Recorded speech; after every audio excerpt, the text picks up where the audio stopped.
Welcome to the read through of the Bible. We are looking at Genesis 19, 20, and 21 today. Here we have the angels arriving at Sodom and Gomorrah, and bad stuff goes on. So the people of the town want to take and do unsavory things with the two angels. They look like men. They are very beautiful, and the men of the town want to take them and do bad things. Lot hears about this. He sees them in. He tries to bring them into his house.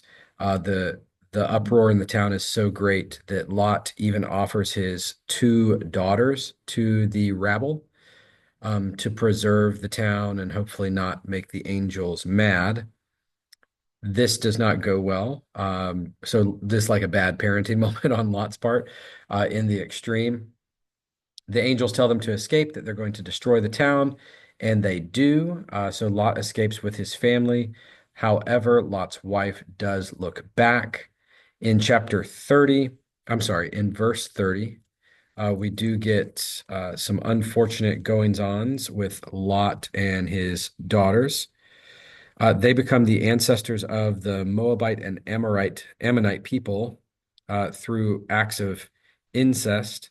Like their mother, whose longing gaze looked back to Sodom, showed her enthrallment with the world. The daughters were influenced by their peers who they had lived amongst, their sexual immorality. For them, even this act that they kind of incite with Lot is an option in a time of desperation. So it seemed okay to them, which is obviously sinful. Thus, in a bizarre way, their father's earlier proposal comes back to haunt them. As a Moabite woman, Ruth could trace her lineage back to this dark event that happens starting in verse 30. She, however, will be an ancestor of David, King David, and eventually the line of Jesus will be part of King David. So Jesus is reconciling all of the wickedness and sinfulness that we see in the Bible. He's not just picking and choosing the not so sinful or the kind of sinful. He is going to reconcile all the things. We have this interesting scene. It's a very reminiscent of when Abraham and Sarah go to Egypt. This is Abraham and Abimelech. Abraham, again, not learning his lesson, pretends that Sarah is his wife. Abimelech takes her. Nothing goes on beyond that. He finds out because of bad things that are happening and returns Sarah to Abraham. And then we finally, in 21, get the birth of the son of promise, Isaac.